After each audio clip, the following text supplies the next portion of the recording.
Dear student अस्सलाम वालेकुम। आज फर्स्ट ईयर का मैथमेटिक्स चैप्टर नंबर 9 की हम बात करेंगे। हमारे पास फर्स्ट ईयर में टोटल 14 चैप्टर्स होते हैं और तो 9 चैप्टर से लेकर 14 चैप्टर तक ये सारे के सारे चैप्टर्स हमारे ट्रिग्नोमेट्री के चैप्टर कहलाते हैं। तो आज हमने ट्रिग्नोमेट्री का पहला चैप्टर यानी हमारी बुक के लिहाज से चैप्टर नंबर 9 हमारे पास है, उसकी हम बात करेंगे। इसमें आप देखिएगा, इसमें पेज नंबर हमारे पास है 285। बुक का पेज नंबर हमारे पास है जी 285। अगर आपके पास बुक मौजूद है उसे आप देख सकते हैं। अगर आप यहाँ से देखें, यहाँ से आप समझिएगा तो स्टार्टिंग में आपको जो बोर्ड पैटर्न के मुताबिक जो सिलेबस जो हमारे पास पेपर में जैसे जैसे तरतीब से आता है, short question, long question, objective, शुरू वाले लेक्चर्स में मैंने आपको जब हमने चौथा चैप्टर हमने इसके में पढ़ा था, स्टार्ट किया था, उसमें बताया था। अगर आप न्यू स्टूडेंट हैं, नए हमारे पास आए हैं, तो आप कह सकते हैं, आप बता सकते हैं, आपको दोबारा वो जो पैटर्न्स है, पेपर पैटर्न्स है, दोबारा आपको भेजा जा सकता है, समझाया जा सकता है। एनी हाउ, हमारे पास ट्रिग्नोमेट्री का ये हमारा पहला चैप्टर्स है। बुक के लिहाज से हमारा 9 चैप्टर्स है। इसमें हमारे पास आज का हमारे पास ये पेज है, जो जैसे मैंने बोला है कि पेज नंबर हमारे पास 285 और टॉपिक हमारे पास है fundamentals of trigonometry. Fundamentals of trigonometry यानी इसमें हमने प्लेन ट्रिग्नोमेट्री और स्फेरिकल ट्रिग्नोमेट्री की हमने बातें करनी है। तो इंट्रोडक्शंस हम इसमें पढ़ने लगा हूँ। Trigonometry is an important branch. हमारे पास ये मैथमेटिक्स ब्रांच है, मैथमेटिक्स यानी मैथमेटिक्स की ये इम्पॉर्टेंट ब्रांच है। The world trigonometry has been derived from the three Greek words. एक हमारे पास ट्रिग्र जिससे हम थ्री का मतलब लेते हैं, गोनिस जिसमें एंगल को कहते हैं, एंड आपके पास मेट्रॉन हमारे पास मेजरमेंट कहते हैं। यानी literally it means measurement of triangle. Triangle की मेजरमेंट के बारे में ये हमें ट्रिग्नोमेट्री, ये जो हमारा टॉपिक है, इसमें हमने ये बात करनी है। तो measurement of measurement of triangle का क्या मतलब है? इसका मतलब ये होता है कि ट्राइंगल की तीन साइड्स होती हैं, तीन ही एंगल्स होते हैं।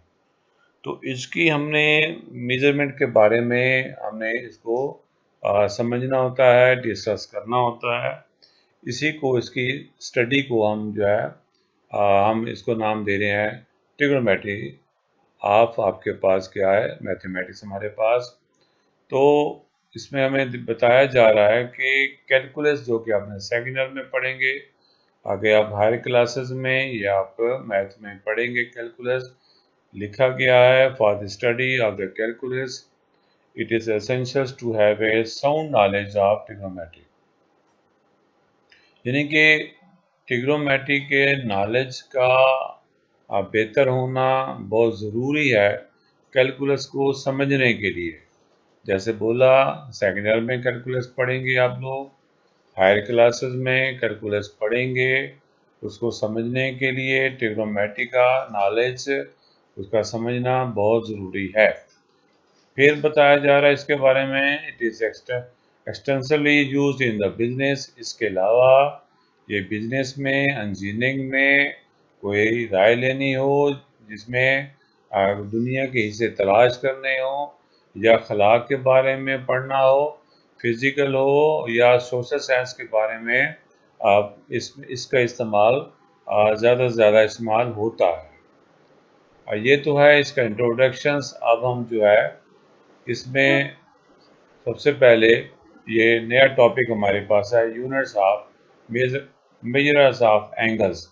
एंगल इसका जो आपके पास मेजरमेंट है, उसके यूनिट हम बात करने लगे हैं।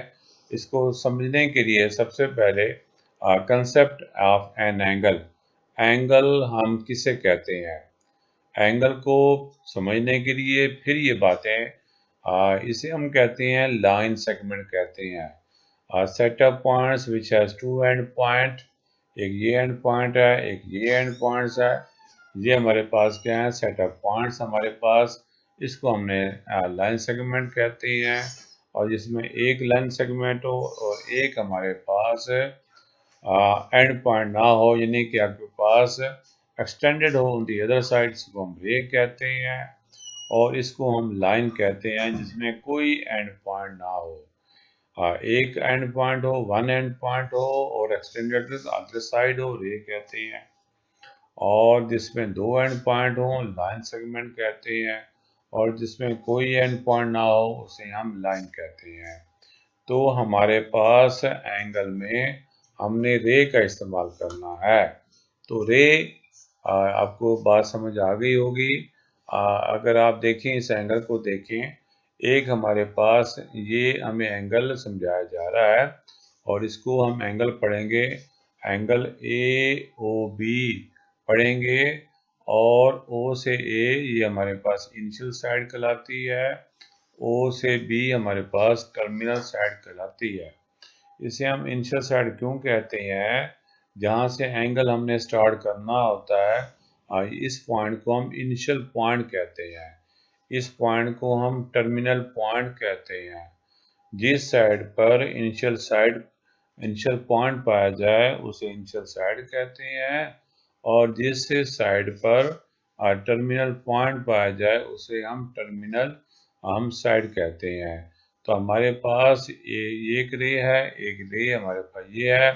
यहाँ पे हमारे पास दोनों जो है स्टार्टिंग है, इनका स्टार्टिंग पॉइंट है इस रे का भी और इस रे का भी, दोनों का स्टार्टिंग पॉइंट जो है वो हमारा कॉमन है।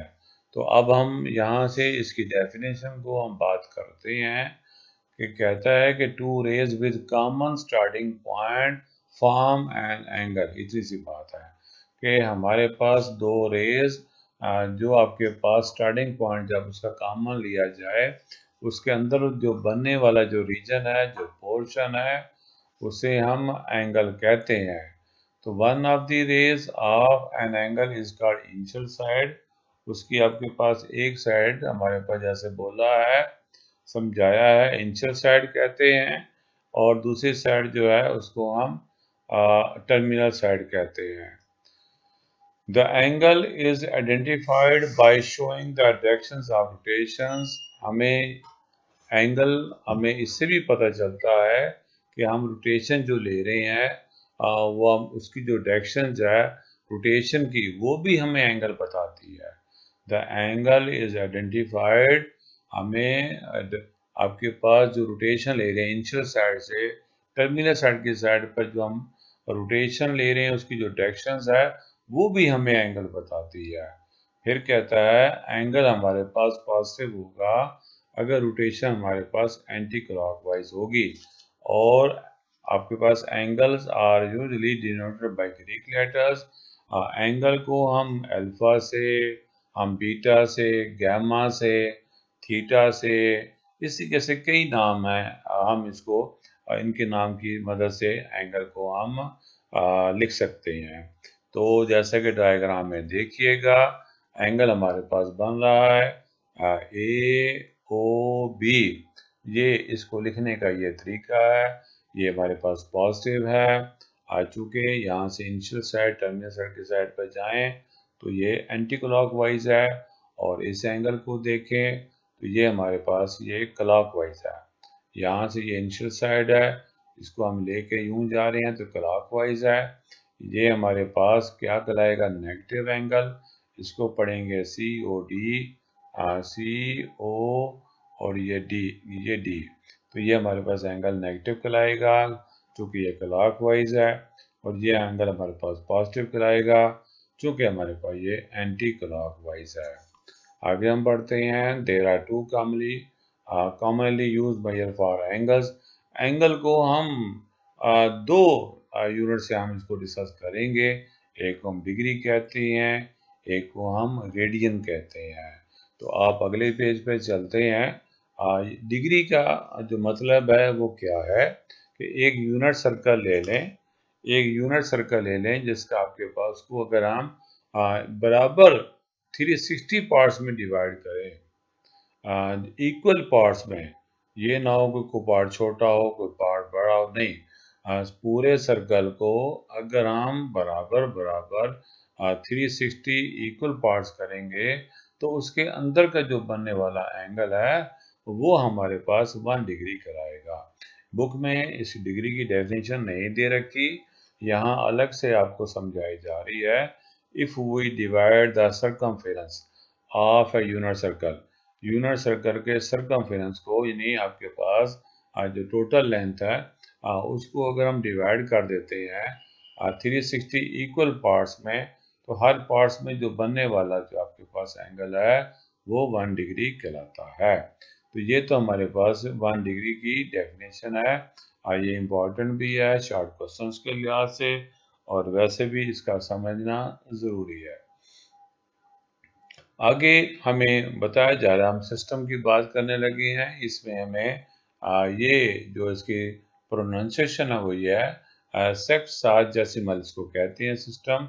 इसमें हम उसको जो डिग्री, अगर हम मिनट एंगल को डिग्री, मिनट और सेकंड में अगर हम डिस्कस करते हैं तो उस सिस्टम को हम जो है सेक्साजेसिमल सिस्टम का हम नाम देंगे। तो अब हम इसके बारे में पढ़ते हैं। यहाँ ये भी लिखा हुआ है the system of measurement in which the angle is measured in degree and it's सब unit is called sexagesimal system. The system of measurement in which the angle को अगर हम मेजर करें डिग्री में और इसके सब यूनिट में, सब यूनिट इसके कौन से हैं, एक मिनट है एक सेकंड है, इसको सब यूनिट डिग्री में डिस्कस करें या सब यूनिट में डिस्कस करें तो इसको कहते हैं सेक्साडेसिमल सिस्टम का हम नाम देते हैं। तो आप देखिएगा, इफ द इनिशियल रे OA rotates in anti-clockwise directions in such a way that it coincides with itself, the angle बताना चाह रहा है कि अगर आप यहीं से इनिशियल साइड से स्टार्ट हुए हैं, ये हमारा इनिशियल पॉइंट है, यहाँ से रोटेट होकर दोबारा फिर आप यहीं पे आ गए हैं, तो ये जो टोटल एंगल बनता है उसको हम 360 डिग्री के इक्वल लिखेंगे। वन रोटेशन को हम 360 डिग्री कहते हैं। फिर इसके हाफ रोटेशन को हम 180 डिग्री कहते हैं। फिर इसके क्वार्टर रोटेशन को, यानी चौथे हिस्से को, फोर्थ पार्ट को, इस पूरी रोटेशन के फोर्थ पार्ट को हम क्या कहते हैं, 90 डिग्री का नाम हम इसको देते हैं। तो अब आपको समझ आ गई होगी, वन रोटेशन, हाफ रोटेशन और ये हमारे पास फोर्थ रोटेशन। इससे अगली बात करेंगे, हमें समझाया जा रहा है। और अगर हम इसको सब पार्ट्स में हम कैसे करेंगे, 1 डिग्री हमारे पास 60 मिनट के बराबर होता है और 1 मिनट जो है 60 सेकंड के इक्वल होता है। As this system the measurements of angles owes its origin to the English, ये हमारे पास ये जो सिस्टम एंगल की जो मेजरमेंट हमारे पास है, ये जो हमने जो सिस्टम ले रहे हैं वो हमारे पास इंग्लिश के हम शुक्रगुजार हैं। और इस लिहाज से कि अगर एंगल हमारे पास क्या कोई ऐसा एंगल जो 6 का मल्टीपल्स हो, जो 10 का मल्टीपल्स हो, जैसे 60 है, जैसे 90 है, ये हमारे पास क्या 6 का भी और 10 का भी दोनों का मल्टीपल्स है। इसलिए इसको क्या कहेंगे, हमारे पास इस सिस्टम को कहेंगे इंग्लिश सिस्टम कहेंगे, या फिर दोबारा वही बात सेक्साडेसिमल सिस्टम का नाम देंगे। अब हम आगे बात बढ़ाते हैं। आपको समझाया कि वन रोटेशन इसके इक्वल है, 1 डिग्री में 60 मिनट होते हैं और 1 मिनट में 60 सेकंड होते हैं। तो आपके पास मिनट से अगर सेकंड में जाना हो तो 60 से मल्टीप्लाई करते हैं, अगर डिग्री से मिनट में जाना हो तो 60 से हम मल्टीप्लाई करते हैं। हाँ, अलबत्ता डिग्री से सेकंड में जाना हो तो 3600 से, यानी 60 इंटू 60 से हम मल्टीप्लाई हम करेंगे। अब हम यहाँ पे आप देखिएगा, ये हमारे पास एक एग्जांपल है 16 डिग्री 30 मिनट। हमें कहा जा रहा है कि इसको आप डिग्री में ही कन्वर्ट करें। आपके पास क्या कहा जा रहा है, convert from degree minute second to the decimal form, and हमारे पास इसको डेसिमल फॉर्म में कन्वर्ट करना है। कैसे, 30 मिनट का मतलब है हाफ डिग्री, क्योंकि आपके पास 60 मिनट 1 डिग्री के बराबर है, तो 30 मिनट हाफ डिग्री के बराबर है। हाफ डिग्री को 1/2 लिख लें या 0.5 लिख लें, तो हम इसको लिख सकते हैं 16 प्लस 0.5 डिग्री, या दूसरे लफ्ज़ों में 16.5 डिग्री हम लिख सकते हैं। यानी हमने अपने इस एंगल को हमने डेसिमल फॉर्म में हम कन्वर्ट करना चाहें तो इसको इसके इक्वल लिखेंगे। कैसे कैसे किया, इस मिनट को डिग्री से डिवाइड कर दिया तो हमारा आंसर डेसिमल में आ जाता है। इसी तरीके से ये हमें दे रखा है कि अगर आपके पास डेसिमल में दे रखा है तो उसको हमने मिनट सेकंड में कैसे करेंगे, तो वो भी तरीका दे रखा है। वो ये तरीका दे रखा है कि 0.25 डिग्री को उसने अलग कर दिया, यानी हम 0.25 को लिख सकते हैं 25/100। इसको सिंप्लीफाई करें तो 1/4, और 1/4 का मतलब ये है कि 1 डिग्री का फोर्थ पार्ट, जिसे हम 15 मिनट कहते हैं, हमारे पास ये आ जाता है। या दूसरे लफ्ज़ों में 0.25 को अगर आप 60 से मल्टीप्लाई करवाएं, क्या कहा, 0.25 को 60 से मल्टीप्लाई करवाएंगे तो 15 ही आता है। तो अब आप इसके करने के दो तरीके हैं। एक तरीका तो ये बताया जा रहा है कि आप जो है 25 डिग्री को हम 0.25 डिग्री को लिख सकते हैं 25/100, 1/4, और 1/1 डिग्री का मतलब यह है कि 60 मिनट है। ये हमारे पास मिनट का साइन है, डिग्री नहीं है। क्या ये हमारा मिनट का साइन है, मिसप्रिंट है। मिनट को हमारे पास ये 1 डालते हैं तो 4 से डिवाइड करने से आंसर आ जाता है। यह आसान तरीका बताया है कि आप 60 से मल्टीप्लाई कर देंगे तो हमारे पास इसको हमने डेसिमल को ऐसे बगैर डेसिमल के ऐसे लिखेंगे। तो अब हम आगे बढ़ते हैं। हमारे पास इसको दूसरा, इसको डेसिमल में यूँ लिखेंगे, फ्रैक्शन में यूँ लिखेंगे, या फिर यूँ लिखेंगे। ये सारे इसके लिखने का तरीके हैं, इन तमाम का एक ही मतलब है। अब हम नेक्स्ट पेज पे चलते हैं। हमारे पास जी, हमारे पास ये हमें दे रखा है जी 18 डिग्री 66 मिनट 21 सेकंड को डेसिमल में कन्वर्ट करें। तो जैसे बताया कि मिनट से डिग्री में जाना हो तो 60 से, अगर हमने सेकंड से डिग्री में जाना है तो 3600 से। तो आप देखिएगा हमने 6 मिनट से डिग्री में जाना था तो 60 से डिवाइड कर देते हैं प्लस डालकर, और 21 सेकंड है, सेकंड से डिग्री में जाना है तो अगेन हम इसे डिवाइड कर देते हैं। तो कैलकुलेटर से इसे सॉल्व करेंगे और इन तमाम रकमों को हम ऐड कर लेंगे, ये मेरे पास आंसर आ जाता है। तो आप देख लीजिएगा हमारे पास ये डिग्री मिनट सेकंड दे रखा था, इसको डेसिमल में लाने के लिए क्या किया। अब हमारे पास डेसिमल में दे रखा है तो डिग्री मिनट सेकंड में जाने के लिए क्या करेंगे, उसको भी आप समझ लीजिएगा। इस डिग्री को, इसको डेसिमल को पार्ट्स को हमने अलग कर दिया, और हम इसको ऐसे लिख सकते हैं 0.256 इंटू 1 डिग्री। 1 डिग्री का मतलब 60 मिनट होते हैं।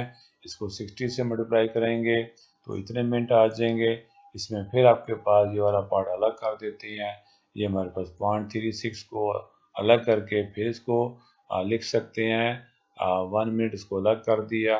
सेकंड में जाने के लिए 60 से फिर मल्टीप्लाई कर देते हैं तो हमारे पास ये बन जाता है 21 डिग्री, ये 15 मिनट और 21 सेकेंड। हमने इसको ऐसे हमने यहाँ पे लिख दिया है।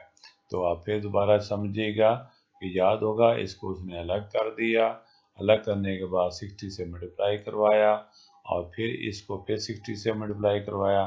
तो ये हमारे पास जो जो वैल्यू डेसिमल में दे रखी थी उसको हमने विदाउट डेसिमल ऐसे लिखेंगे। ये हमारे पास आ जाएगा 21 डिग्री 15 मिनट 22 सेकेंड। हम इस अपने इस एंगल को चाहे तो डेसिमल में लिख लें, चाहे तो विदाउट डेसिमल लिख लें। समझ आ गई होगी। अब हमारे पास एंगल को लिखने का एक और हमारे पास यूनिट है, इसको रेडियन कहते हैं।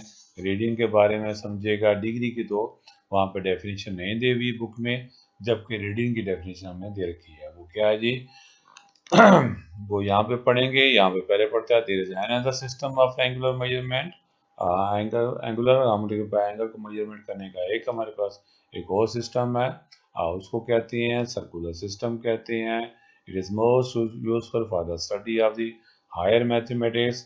हायर मैथमेटिक्स में इसको स्टडी में, और उसकी स्टडी में हम इसको इस्तेमाल कर लेके आते हैं। Special in calculus angles are measured in radian. हम जो है कैलकुलस में एंगल को ज़्यादा तौर पर रेडियन में भी मेजर करते हैं। आगे इसकी डेफिनेशन है। डेफिनेशन आपने पहले भी समझी होगी। Radian is measured of angle. ये उसको उस एंगल को कहते हैं हमारे पास जब आपके पास एक सर्कल में हमारे पास एक आर्क लेते हैं और उसका जो आर्क लेंथ है वो जो रेडियस है वो आपस में बराबर हो जाए। whose length equal to the radius of the circle। ऐसा सेक्टर, ऐसी आर्क लेंथ अगर रेडियस के बराबर आ जाए तो उसको उसके अंदर बनने वाला जो एंगल है उसे हम 1 रेडियन कहते हैं। अब हम डायग्राम के जरिए से देख लेते हैं। ये हमारे पास रेडियस है, ये हमारे पास आर्क लेंथ है। अगर हम इसकी मेजरमेंट करें इस आर्क लेंथ की और इस रेडियस अगर ये लेंथ और ये लेंथ बराबर हो जाएं, अगर ये लेंथ ए से बी ये जिसको हमने आर से डिनोट कर रहे हैं, और ये हमारे पास ये रेडियस है, ये अगर ये लेंथ आपस में बराबर हो जाए तो इसमें बनने वाला ये जो एंगल होगा इसको हम 1 रेडियन कहेंगे। अब इस पे पेज पे देखिए, consider a circle of radius r. हमारे पास एक सर्कल है जिसका रेडियस आर है। कंस्ट्रक्ट एन एंगल, हमारे पास हम एंगल ले रहे हैं ए ओ बी, आप देख सकते हैं ये हमारा ए है, ये ओ है, ये हमारा बी है। At the centre of the circle whose rays cut off an arc. हमने आर्क लेंथ इतनी ली है, इतनी कट करवानी है कि वो रेडियस के whose length is equal to the radius के बराबर आ जाए। तो आर्क लेंथ अगर रेडियस के बराबर आ जाती है उसे हम 1 रेडियस कहते हैं, उसको हम 1 रेडियन का नाम दे देते हैं। तो अब हम इसको प्रूव करने लगे हैं कि हमारे पास इसमें अपने चैप्टर्स में ये बड़ा इंपॉर्टेंट प्रूफ है कि थीटा इज इक्वल टू हमारे पास एल ओवर आर के बराबर होता है। एल को हम आर्क लेंथ कहते हैं सेक्टर का, और आर हमारे पास सर्कल का रेडियस कहलाता है। थीटा जिसके अंदर के जो बनने वाला हमारा एंगल है ये हमारा आपके पास 1 अगर ये 1 रेडियन कब होगा, जब ये लेंथ और जब ये लेंथ आपस में सेम हो। आपको पता होना चाहिए अगर ऊपर और नीचे रखने सेम हो तो हमारे पास 1 आता है और वो हमारा 1 रेडियन दिलाएगा। तो यहाँ पे हमें समझाया जा रहा है कि आर क्या है, रेडियस है, एल क्या है, ये लेंथ ऑफ आर्क है, थीटा क्या है, ये हमारा सेंट्रल एंगल है, जो हमें सर्कुलर मेजर में हमें जो एंगल हमने दे रखा है वो हमारे पास इसके बारे में, तीनों के बारे में हमें समझाया जा रहा है। हमें प्रूव करके देना है कि कैसे theta is equal to l over r के बराबर होता है। थीटा कैसे एल ओवर आर के बराबर होता है ये हमने प्रूव करके देना है। ये हमारे पास ये 4 डायग्राम दे रखी हैं, इंपॉर्टेंट है, आपको समझा रहा हूँ। अब आप देखिएगा रेडियन की डेफिनेशन के मुताबिक क्या होता है कि 1 रेडियन कब होता है, जब आर्क लेंथ और रेडियस बराबर हो जाए। आपके पास 1 रेडियन कहलाएगा जब उसकी आर्क लेंथ उसके 1 रेडियस के बराबर हो जाए। दोबारा समझिएगा, एंगल 1 रेडियन कब होगा, 1 रेडियन कब होगा जब ये आर्क लेंथ और ये आपके पास ये आर्क लेंथ जब इसके रेडियस के बराबर हो। ये आर्क लेंथ जब इसके रेडियस के बराबर हो तो ये एंगल 1 रेडियन कहलाएगा। आप यहाँ पे देखिएगा ये एंगल ऑफ 1 रेडियन होगा, कब होगा, जब उसकी आर्क लेंथ आपके पास, हम उसको लिख सकते हैं रेडियस के बराबर। और हाफ एंगल कब होगा, हाफ रेडियन कब होगा, जब उसकी आर्क लेंथ जब उसकी ये आर्क लेंथ इस रेडियस के हाफ होगी। उसको मैथमेटिकली हमने यहाँ ऐसे लिखा है, आपके पास हाफ रेडियन कब होगा, जब उसकी आर्क लेंथ उसके रेडियस के हाफ के बराबर होगी। और ये एंगल आपके पास डबल 2 रेडियन कब होगा, ये डबल एंगल कब होगा, जब इसके आपके पास जो आर्क लेंथ है ये जो आर्क लेंथ है उसके रेडियस से डबल होगी। तो इसलिए यहाँ पे हमें दे रखा है कि 2 रेडियन कब होगा, जब उसकी आर्क लेंथ रेडियस के डबल होगी। इसी तरीके से ये तीनों को देखते हुए हम फिर अपनी तरफ से ये लिख देंगे कि हमारे पास एंगल थीटा कब होगा, जब उसकी आर्क लेंथ थीटा रेडियस के बराबर होगी, इसके थीटा रेडियस के बराबर होगी। तो इसी को देखते हुए हाफ एंगल कब होगा, जब हाफ रेडियस के बराबर होगा। 2 रेडियन कब होगा, जब आपके पास रेडियस का डबल होगा। और आपके पास थीटा रेडियन कब होगा, जब हमारे पास वो थीटा रेडियस के बराबर होगा। तो हम ये इसको आर्क लेंथ कहते हैं, आर्क लेंथ कहते हैं। आर्क लेंथ को हम एल से डिनोट करते हैं और आखिर में फिर हम लिख सकते हैं theta is equal to l over r के बराबर लिख सकते हैं। तो बच्चों हमारे पास ये मैंने पहले 4 पेजेस को डिस्कस किया है। इसमें डेफिनेशंस आई हैं, इसमें प्रूफ आया है। इसको आप समझेंगे। अगर कोई बात क्लियर नहीं हो पाएगी तो आप फिर बात कर सकते हैं। कमर एक बार मैं बात कर रहा हूँ। बेटा आपके पास कोई भी पॉइंट हो तो आप ज़रूर without any hesitation you can ask to me कि आपके पास हम ताकि आपको दोबारा समझा सकें। इंशाल्लाह ताला नेक्स्ट पेज की बात करेंगे कल। आप इनको अच्छी तरह समझिएगा। Thanks so much.